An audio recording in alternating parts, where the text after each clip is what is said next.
राजस्थान विधानसभा चुनाव 2023 के अंतिम समय में 23 नवंबर गुरुवार को बानसूर विधानसभा क्षेत्र के भूतपूर्व सैनिकों ने भाजपा प्रत्याशी देवी सिंह शेखावत को अपना समर्थन दे दिया।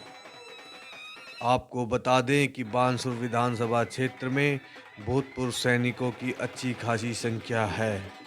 भूतपूर्व सैनिकों द्वारा दिए गए समर्थन और स्वागत को देख देवी सिंह शेखावत काफ़ी प्रसन्न नजर आए। इस मौके पर पूर्व कैप्टन बिल्लू सिंह, पूर्व सूबेदार नरेंद्र सिंह राठौड़, भगवान सिंह, सूबेदार ओम प्रकाश प्रजापत, हवलदार राजेश चौधरी, हवलदार बलवीर यादव, सूबेदार महेश यादव और हवलदार मुरारी लाल सैनी आदि उपस्थित रहे। देवी सिंह शेखावत 2018 में निर्दलीय प्रत्याशी होने के बावजूद लगभग 47,000 से अधिक मत पाकर दूसरे नंबर पर रहे थे। और मैं देवी सिंह जी से आग्रह करूंगा कि जो ये पगड़ी पहनाई है और ये जो साफा पहनाया है, ये आपके लिए 36 कौमकार इन भाइयों के सबका साथ है, पूरी बानसूर अब मैं आग्रह करूंगा भाई साहब से कि वो अपने मुखारविंद से आप सबको दो शब्द कहें। भारत माता की, भारतीय सेना, भारतीय सेना, नरेंद्र मोदी, भारतीय जनता पार्टी, समस्त बानसूर विधानसभा क्षेत्र के मेरे सभी भारतीय सेना में अपनी उत्कृष्ट सेवा दे चुके सभी भारतीय सेना के अंग रहे, अपने परिवार का और क्षेत्र के गौरव बढ़ाने वाले सभी सैनिक बंधुओं, मुझे जहाँ तक जानकारी है भारतीय सेना 13 लाख की सेना है और 13 लाख के भरोसे पूरे भारत के 140 करोड़ से भी अधिक भारतीय अपने आप को सुरक्षित महसूस करते हैं। आपने हिमाचल से लेकर रेगिस्तान और सारी सम और विषम परिस्थिति में जो देश की सेवा की है, उसके लिए पूरा देश आपका ऋणी रहता है और सैनिक का सम्मान, सर्वोच्च सम्मान भारतीय जनमानस में है। भारतीय जनता पार्टी में नरेंद्र जी मोदी सैनिक भाइयों के बीच में, आप सबके बीच में, चाहे ग्लेशियर हो, चाहे दीपावली हो, कितने ही त्यौहार आप लोगों के बीच में मना चुके हैं और जो हमारे फौजी भाई हैं किस स्थिति में देश को सुरक्षित रखते हैं, इनका आभास स्वयं किया है। इसीलिए फौजियों की जो तकलीफ़ें हैं और उनके क्या होना चाहिए, इसके बारे में वो प्रत्यक्ष रूबरू हैं और प्रयास करते रहते हैं। मैं आप ही के विधानसभा क्षेत्र का आपका भाई हूं और मुझे उम्मीद है जिस छोटे से आग्रह पर आपने मुझे बुलाया, मैं यहाँ आपके बीच में आया हूँ। आपने जो समर्थन दिया इसके लिए मैं आभारी हूँ। बानसूर में आप लोग साथ हैं तो अब कोई कमी वाली बात कहीं भी है नहीं। अपन बड़ी विजय करें, इसके लिए सब प्रयास करें और आप सब लोग इसमें अगवा रहें, यही मेरे को आपसे कहना है। धन्यवाद। जय हिंद, जय भारत। देवी सिंह जिंदाबाद, देवी सिंह जिंदाबाद, बीजेपी जिंदाबाद, बीजेपी जिंदाबाद। हमारी जो मोदी जी ने जो भी हमारी मांग थी तकरीबन पूरी कर दी। क्या मांग थी आपकी? हमारी जो भी पेंशन की या जो भी थी, अलाउंस था, बच्चे के एजुकेशन अलाउंस था और बाकी यहाँ डॉक्टर साहब को 2 बार मौका मिलेगा। अभी तक उन्होंने यहाँ यातायात मंत्री रह लिए, उन्होंने कुछ नहीं कराया। कांग्रेस को देख लिया तो अब हमें तो केवल बीजेपी का ही सारा लेना है। बीजेपी ही जो है जो कुछ। बाबा किनको वोट करोगे इस बार? हम बीजेपी को वोट देंगे। क्या मुद्दे हैं ऐसा जो क्या काम करवाना चाहते हो बीजेपी से आप? जी ने हमारे लिए 1 रैंक 1 पेंशन लागू किया, फौजियों के लिए बहुत कुछ किया, इसलिए हम बीजेपी को ही वोट देंगे। 2 बार मंत्री रह चुके हैं यहाँ से अपने बानसूर विधानसभा से। एक बार रोहतास शर्मा जी भी मंत्री रह चुके हैं, एक बार शकुंतला रावत भी फिलहाल में मंत्री है। पर कार्यकाल कैसा रहा उन दोनों का? हमारे क्षेत्र में कोई विकास नहीं हुआ, न कोई गाँव के अंदर गाड़ियाँ लगाई, न रोडवेज लगाई, न कहीं अपने रोडवेज बस स्टैंड बने। इसलिए हमारा मुद्दा यही है कि कुछ आगे उत्थान होना चाहिए। अब की बार किन मुद्दों के ऊपर आप वोट करोगे? हम करेंगे विकास के मुद्दों पर, क्योंकि हमारे पहले 3 दफ़ा रोहतास भी रह लिया और 2 दफ़ा शकुंतला भी रहेगी। इन्होंने इस तहसील का बेड़ा गर्क कर दिया। इन्हें कोई विकास नहीं करवाया, सिर्फ इन्होंने माल मारा है और विदेशों में जाकर बैठ गए। ठीक है ना, कोई काम नहीं कराया। जीतने के बाद दोनों विधायक बानसूर को आकर संभाला भी नहीं, जो कि यहाँ इतनी गुंडागर्दी हुई है, विकास बिल्कुल नहीं है, रोडों की हालत जर्जर हो रही है। बताओ इनको वोट देकर करेंगे क्या? नया चेहरा आ रहा है, ये हमारे पास काम करवाएगा, हम इसके साथ मिलकर कंधे से कंधा लगाकर इसको साथ देंगे। तो आप अब की बार नए चेहरे को और भाजपा को समर्थन करोगे? हाँ जी, बीजेपी को समर्थन। ऐसा तो नहीं है, मतलब कैमरे के सामने बोल रहे हो भाजपा को देंगे और पीछे किसी और को नहीं नहीं, ऐसा कुछ नहीं है। ठीक है, मेरे को तो 10 दिन होगा, हर जगह जाता हूँ, यही कहता हूँ कि इनको निकालो, हमने देख लिया इनको। ठीक है ना, अभी अपना लोकल चाहिए, हमारी तहसील का आदमी चाहिए जो विकास करवाए। क्या नाम है आपका? मेरा नाम गोपाल सिंह सर। वोट किसको करोगे अब की बार? बीजेपी को सर। मुद्दा क्या रहेगा? मुद्दा सर सबसे पहले तो कानून व्यवस्था, जो यहाँ पर आए दिन गोलियाँ चल रही हैं, उपद्रव मच रहे हैं, झगड़े फसाद में चल रहे हैं, इसका निराकरण हो। ये गुंडागर्दी की बात करें तो लगभग शायद मेरे हिसाब से 5 तो मर्डर हो चुके हैं इस विधानसभा में भी। बिल्कुल सर, सबसे बड़ी कानून व्यवस्था है और ये सब मंत्री और विधायक के सह पे हो रहा है। आप ये कह रहे हो शकुंतला राव जी ही गुंडागर्दी करवा रही है इस एरिया में? साहब रोहतास जी भी, उनके पास भी गुंडों की लाइन लगी हुई है।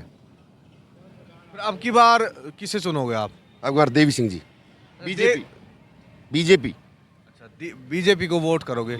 अगर यहाँ पे देवी सिंह विधायक बनते हैं तो आप किन किन मुद्दों पर कार्य करवाओगे उनसे कि भाई वोट तो हमने दे दिया लेकिन अब हमारे लिए ये काम करें? विकास का कार्य। विकास कार्य तो है ही है, उसके साथ में कानून व्यवस्था बहुत जरूरी है।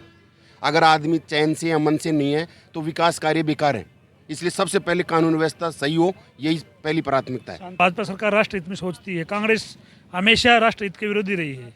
सर, अभी तत्कालीन गहलोत सरकार ने जो योजनाएं चलाई थी उनके ऊपर आपकी क्या प्रतिक्रिया है? सब ढकोसले हैं, पेपर लीक हुए, गुंडागर्दी हुई, कन्हैया हत्याकांड हुआ, अपने पड़ोस में भूपखेड़ा में सुमन जो लेडीज थी उसका आज तक कोई अता पता नहीं है।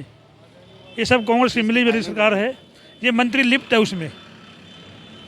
डॉक्टर रोहतास खुद गुंडा है, गुंडे पाल रखे हैं उसने, पूरी टीम बना रखी है बानसूर में गुंडागर्दी करने के लिए। बानसूर तहसील पूरी अशांति और अमन चाहती है, इसलिए हम भाजपा को वोट करना चाहते हैं। भाजपा राष्ट्र हित में है और हम शांति और अमन चाहते हैं। ऐसा तो नहीं है कि फिर आज तो आप भाजपा के समर्थन में हो, फिर कुछ दिन बाद आप जाति के आधार के ऊपर वोट कर दो? नहीं, ऐसा कुछ नहीं है, हम खाली भाजपा चाहते हैं, बानसूर में शांति और अमन चाहते हैं और राष्ट्र हित में बात करते हैं। किन मुद्दों के ऊपर अब की बार विधानसभा 2023 में वोट करोगे आप? देखो, सबसे पहला तो जो मुद्दा है, हमारा स्थानीय जो कैंडिडेट है वो देवी सिंह जी हैं। बीजेपी पार्टी ने देवी सिंह जी को वोट दिया है, ये टिकट दिया है। तो हमारा जो सबसे मेन क्या है कि पहला मुद्दा तो हमारा ये था कि हमें स्थानीय कैंडिडेट चाहिए और वो बीजेपी पार्टी ने पूरा किया है। दूसरा मुद्दा हमारा क्या है कि बानसूर तहसील के अंदर जो अशांति फैली हुई है, जो कानून व्यवस्था बिल्कुल जर्जराई हुई है, उसके लिए हम क्या है कि इसको जो कांग्रेस की जो सरकार है इसको उखाड़ के फेंकना चाहते हैं। तीसरा जो हमारा मुद्दा है कि जो वसुंधरा सरकार के अंदर एक फैसला लिया गया था, नहर की जो योजनाएं थी वो बानसूर तहसील के अंदर बनाई थी उन्होंने, गहलोत जी ने उसको बिल्कुल रद्दी के अंदर डाल दिया हुआ है। हम ये चाहते हैं कि बानसूर के अंदर जो पेयजल जो व्यवस्था है वो हमारी दुरुस्त होगी। बीजेपी अगर गवर्नमेंट आएगी तो वो नहर वाली जो व्यवस्था है बानसूर तहसील में करेगी, क्योंकि बानसूर के अंदर जो जल स्तर है वो बिल्कुल नीचे गिरता हुआ जा रहा है। ठीक है, और जो हमारा चौथा जो मुद्दा है वो पेपर लीक वाला जो है, क्योंकि सबसे मेन जो आदमी क्या है कि जब तक भूखे पेट भजन नहीं होते, क्योंकि जब तक रोजगार नहीं है तब तक घर के अंदर पैसा नहीं है, और पैसा नहीं है तो कुछ भी नहीं है। और आदमी का जो कैरियर है कि यहाँ पे लाइब्रेरी के अंदर बच्चे जो हैं 6-6 महीने साल भर तक आँख फोड़ते हैं, 24 घंटे पढ़ाई करते हैं, और फिर आखिर में पता लगता है जिस रोज पेपर दे के आते हैं दूसरे दिन पता लगता है जी बोलिए पेपर तो लीक हो गया। अब बताओ वो बच्चा करे क्या? घर वाले जो भी यहाँ पे किसान है, मजदूर है, मेहनत करके यहाँ पे 400 रुपये 500 रुपये अपना कमा के बच्चे को पढ़ाता है, और जब उसको पेपर का पता लगता है अगर आज ही पेपर तो बिक गया। तो इस मुद्दे पे सबसे मेन जो है कि बेरोजगारी जो है वो मेन गहलोत सरकार की वजह से, क्योंकि उन्होंने पैसे जो हैं पैसे लेके पेपर बांटे हैं। अच्छा, एक बात बताइए, अलवर के अंदर जो भिवाड़ी इंडस्ट्री एरिया है, अलवर खैरथल के अंदर, वहाँ पर इतने रोजगार है कि अगर वो स्थानीय लोगों को रोजगार दे तो आराम से बच्चे अपने ही ज़िले में अपने ही स्थान पे नौकरी पा सकते हैं। उसके बावजूद भी यहाँ के जो युवा हैं वो दिल्ली हरियाणा में जाकर नौकरियाँ कर रहे हैं, इस पर क्या कहोगे आप? देखो ऐसा है कि जो शकुंतला जी थी वो उद्योग मंत्री थी, लेकिन वो एक भी आदमी का नाम बताते बानसूर तहसील के कि जिस आदमी को उन्होंने रोजगार दिलाया उद्योग के क्षेत्र के अंदर, ठीक है। बानसूर तहसील के किसी आदमी को उन्होंने, अब कहाँ पे जाए, कोई दिल्ली पड़ा हुआ है, कोई कहीं बाहर गया, कोई नोएडा के अंदर सर्विस कर रहा है। यहाँ पे अगर नीमू चाणा के अंदर अगर वो कोई या आस पड़ोस के अंदर बानसूर में अगर कोई उद्योग स्थापित हो जाता तो यहाँ पे लोगों को रोजगार मिल जाता, ठीक है। लेकिन ये शकुंतला जी ने एक भी काम ऐसा नहीं करवाया जिससे यहाँ पे लोगों को रोजगार मिले। उन्होंने तो बस क्या किया है, पैसे खाए हैं, भ्रष्टाचार किया है और यहाँ पे गोलियाँ चलवाई हैं बानसूर के अंदर। इसके अलावा उन्होंने कुछ भी काम नहीं करवाया है। चाहे वो भूपसेड़ा का कांड हो और चाहे से मैनपुर के अंदर वो बच्चे वाला जो नरकंकाल जो मिले थे वो कांड हो, ठीक है। तो इनकी जो सिर्फ जो शासन व्यवस्था है वो बिल्कुल ख़राब है, भ्रष्टाचार में डूबी हुई है। जो चहेते लोग हैं उनको यहाँ पे, कर्मचारियों को यहाँ पे ला करके बिठा दिया हुआ है पैसे वसूल करने के लिए। किसी भी विभाग में चले जाओ, चाहे बिजली विभाग में चले जाओ, किसी और विभाग में चले जाओ, वहाँ पे जाते ही आपको लोग पैसे लेके काम करेंगे, बगैर उसकी आपको कोई सुनवाई नहीं है।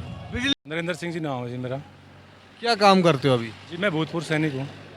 अच्छा, भूतपूर्व सैनिकों के लिए सरकार ने क्या क्या किया है? भूतपूर्व सैनिकों के लिए सरकार ने 370 धारा थी जो कि कश्मीर में थी। आर्मी पर्सन वहाँ पर काफ़ी पथरावबाजी होते थे और जो पिछली सरकारें रही हैं तो वो चलता आ रहा था, जिससे कि फौजियों को वहाँ पर ठीक तरह से ड्यूटी नहीं कर पाते थे और वो जो सिविलियंस हैं वो हैवी रहते थे। मोदी सरकार आने के बाद में 370 धारा को हटाया गया और वहाँ पर आज आर्मी अपनी छवि के हिसाब से और मतलब एक सकुशल काम कर रही है और लोग उनका समर्थन भी कर रहे हैं। और मोदी जी ने आर्मी के लिए अलग से क्या किया है? ये सरकारें तो पहले भी कुछ ना कुछ करती थी।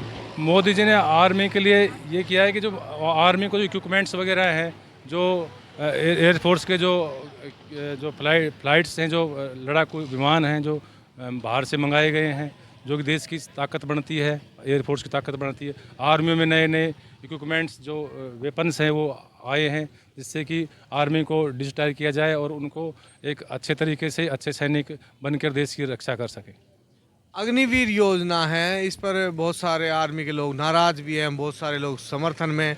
आप इसको किस तरह देखते हैं इस योजना को? अग्निवीर योजना को हम इस तरह देखते हैं कि जो फॉरेन कंट्री के अंदर है, जैसे रशियन है और अदर कंट्री काफ़ी है जिसमें कि अग्निवीर योजनाएं हैं, इसी पैनल पे काम कर रहे हैं। मोदी जी अपने देश को वीटो पावर लेना चाहते हैं और एक विश्व में अपना नाम करना चाहते हैं, इसलिए उन्होंने उस हिसाब से, विदेशी नीति के हिसाब से या विदेशों के हिसाब से उन्होंने फैसला लिया है। अगर ये अभी जो जवान काम कर रहे हैं अभी वो बताएंगे कि इसका फीडबैक की क्या रहेगा क्या नहीं। फ्यूचर में जब उनकी ड्यूटी होंगी, 2 साल 3 साल सर्विस होंगी, तो उसके बाद हम आपको पूर्ण तरीके से बता पाएंगे। अच्छा, एक बात बताइए, राजस्थान में जो चुनावी मुद्दे क्या क्या होंगे अब की बार? राजस्थान के अंदर अभी जनता, हमने यहाँ आकर देखा है कि जनता बदलाव चाह रही है, क्योंकि अभी जो ERCP का जो चंबल नदी का था वो अभी पानी का था तो वो भी क्लियर नहीं हो पाया। 13 जिलों में आना था राजस्थान के अंदर, उसका कोई निकला नहीं। बीजेपी ने अभी आश्वासन दिया है और आगे उसमें कार्य करने के लिए बोला है। और भी काफ़ी मुद्दे हैं जिनके ऊपर बीजेपी ने आश्वासन दिया है और देश में अभी सक्रिय है बीजेपी और हर साइड से अपना सक्षम काम कर रही है, एक्टिव होकर काम कर रही है। इसलिए मैं उनके भूतपूर्व सैनिक हैं, इसलिए हम उनके साथ में। अच्छा, आप एक बात बताइए, जो अपने बानसूर में बाईपास रोड पर जो बाथरूम और ये टॉयलेट की व्यवस्था अभी नहीं है, तत्कालीन विधायक भी नहीं करा पाई, एक महिला होने के बावजूद भी, तो तत्कालीन विधायक है उससे क्या क्या मांगे कराएंगे आप, टॉयलेट और ये जो एक बाथरूम के अलावा?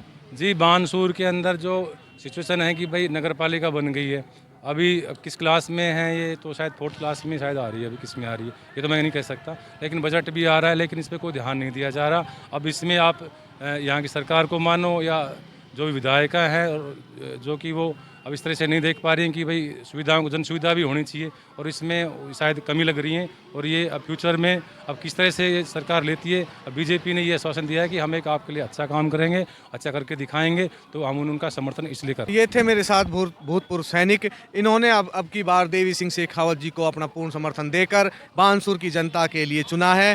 देखते हैं 25 तारीख को कितनी वोटिंग होगी, 3 तारीख को रिजल्ट क्या आएगा।